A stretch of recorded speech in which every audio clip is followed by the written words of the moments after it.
Família, então vamos lá, vamos começar os nossos atendimentos. Eu já mencionei para vocês, né, que os atendimentos que eu estou fazendo aqui são os atendimentos, os aconselhamentos por e-mail, tá? Você precisa acessar manualdocasamento.net e você vai lá na nossa central de atendimento e lá você poderá fazer o seu pedido, tá, de aconselhamento. Eu sempre destaco que apresente-se, né, o máximo possível de informações para que a gente consiga dar um conselho mais próximo possível da realidade, tá? A Tereza Souza, boa tarde. Então vamos lá. Hoje nós vamos fazer alguns aconselhamentos. Deixa eu achar aqui onde eu parei. Ok. Vamos lá. Aconselhamento de hoje. Boa tarde. Já fiz o manual do casamento e li também na seção de perguntas frequentes a respeito do cônjuge que foi embora. Querer que os filhos se relacionem com o affair. Affair, dentro desse contexto, significa OM, tá? A outra mulher, a amante, o adultério. Mas não me satisfez essa resposta. No meu caso, meu marido me traiu, me abandonou. Família, estava muito baixo aí o microfone, agora que eu vi que estava baixinho aqui. Ou agora, será que ficou muito alto, né? Bem,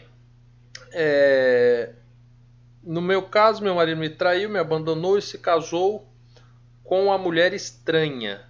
Na época, assinei o divórcio amigável porque fui ensinada erradamente que no caso do adultério, eu seria livre até para me casar de novo. Enfim, ele se casou com a amante e, mediante a sentença da guarda, tem o direito de ficar determinados dias com o nosso filhinho de 3 anos. Me preocupo com meu filho interagindo com a amante, mas o que fazer se a lei determina que o pai tenha contato com meu filho? Ele cuida bem da criança, como devo agir? Se eu impedir, meu advogado disse que posso até perder a guarda por alienação parental. Claro que tem outros problemas com ele, como afrontas na porta de casa, atraso de pensão, mas quanto à integridade física da criança, até então, sempre foi bem cuidado. Mas esse contato frequente com a amante me incomoda. Como devo me portar? Bem, essa situação aqui é delicada. Deu para todo mundo entender? Já perguntar aqui para vocês da situação. Ou seja, fizeram a separação, o marido se casou, né, com a amante, se envolve com a amante, mas o filhinho de 3 anos tem muito contato, né, porque o pai pega a criança, leva, passa final de semana, alguns dias, e elas perguntam como se portar. Família, eu não sei quantos que estão aqui que assistiram ao Congresso Eu Creio. No Congresso Eu Creio, eu, inclusive, fiquei com uma das palestras que falava a respeito do deserto dos filhos. O que acontece? As crianças também passam pelo deserto. As crianças também sentem a separação. Então, o que acontece? Diante do trauma que é uma separação para os adultos, para as crianças, é numa proporção muito maior.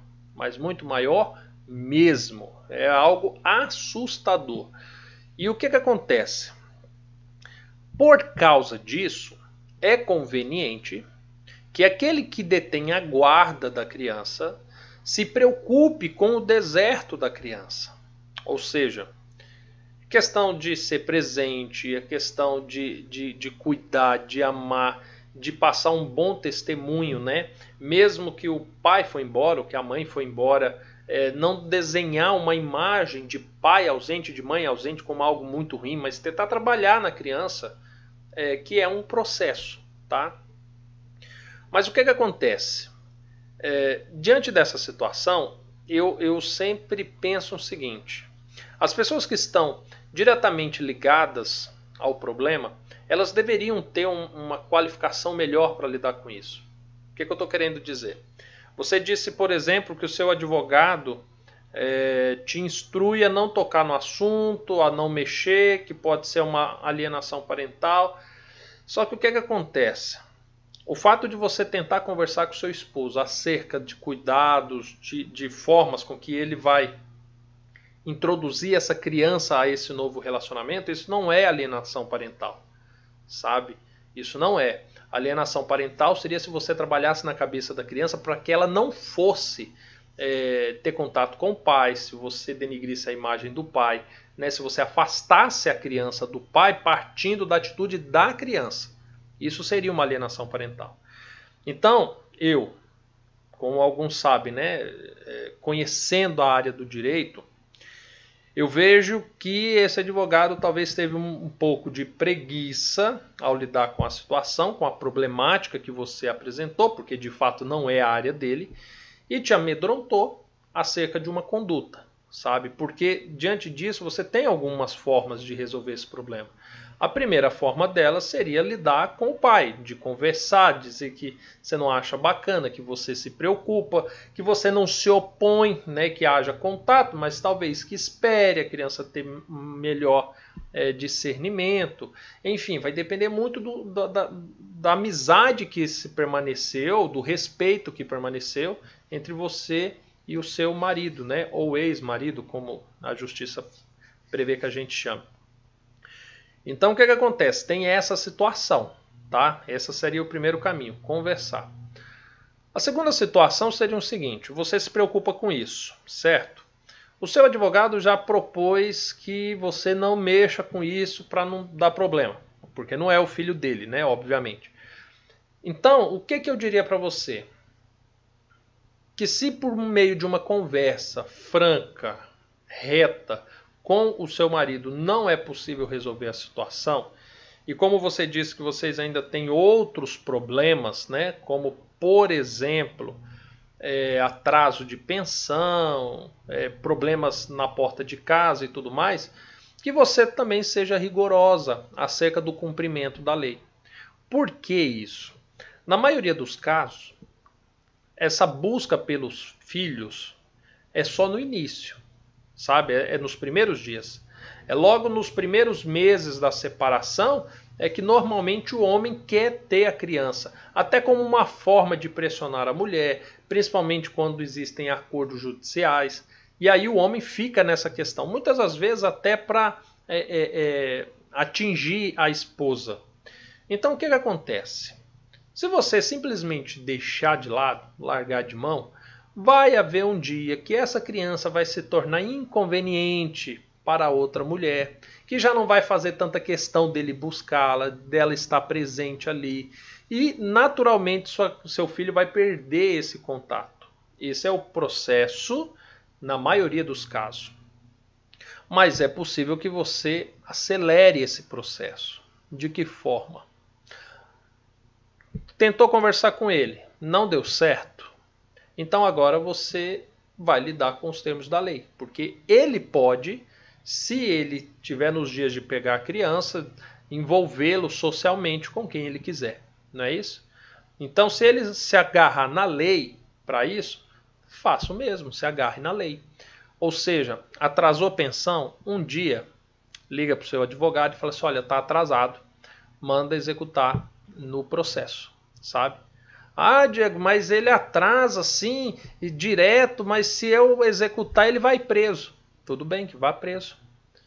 E aí que se negocie os termos da custódia, a questão do filho, em relação à guarda, sabe? É um posicionamento, tá? Eu estou passando para você aqui um pouquinho de meios legais que seria possível também.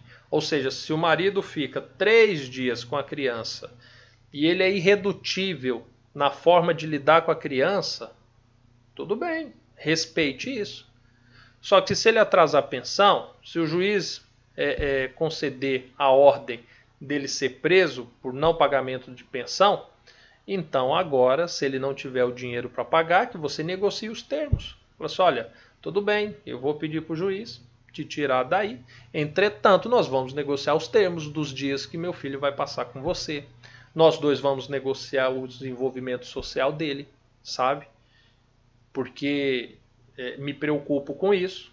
Então, assim, eu estou te passando questões que biblicamente não ferem a nenhum princípio, tá? e que legalmente você tem a seu favor, uma vez que vocês se separaram. E eu sempre digo às pessoas que têm medo de acionamento judicial no processo da restauração que não tem problema nenhum você acionar um juiz. Não tem problema nenhum você ir até o seu advogado e falar assim, olha, meu marido não está pagando a pensão, sabe? Não tem problema nenhum você chamar a polícia se ele estiver fazendo alguma situação na porta da tua casa, porque quando você age com integridade, com retidão e justiça, isso sempre vai somar ao teu favor, sempre. Então, para sua restauração, se um dia você acionar a justiça e teu marido dormir na prisão porque ele não cumpriu um compromisso, você pode ter certeza que isso vai somar mais para a tua restauração do que você ser conivente com isso e deixar ele atrasar a pensão, deixar ele pegar um menino fora de hora e devolver fora de hora, dele ir na porta da sua casa e fazer escândalo e você deixar por isso mesmo. Você está entendendo? Então, no processo de uma reconstrução, é importante que você entenda isso. Você precisa se tornar uma pessoa íntegra, reta, temente ao Senhor. Inclusive para com o seu marido. E ele vai precisar ver isso um dia. Então é muito mais fácil daqui 1 ano, 2 anos, 10 anos, ele olhar para você e falar assim, poxa, ela é uma mulher reta, viu? Eu atrasava a pensão, ela ia lá, ó, chamava o advogado, sabe? Se eu fosse na casa dela, ela fazia isso, não, ó, ali eu sei que me ama, que quer restaurar, mas ela é uma pessoa reta. Ela não... Do que você ser taxada de uma pessoa diferente. Fala assim, ih, não, ali é mole. Ih, não, ali eu atrasava a pensão, não pagava. Eu ia na casa dela, eu mandava e desmandava e ela nunca fez nada. Você está entendendo? Então, assim, não tem problema você requerer justiça, você requerer aquilo que a lei do seu país te permite, desde que eu faça de maneira íntegra, sem mentir, sem querer prejudicar, tão somente para cumprir aquilo que talvez foi acordado um dia. Beleza? Tranquilo? Basicamente seria esses 2 conselhos. E para qualquer um dos 2 que você decida seguir, a base de muita oração. Ore, se necessário, jejue. Se não achar que é suficiente, faça campanhas, sabe? Peça para mais pessoas intercederem, mas não deixe de fazer isso, tá bom? Faça sob processo de oração, porque aí vai ficar bem mais fácil Deus te conduzir da maneira certa. Tranquilo, família?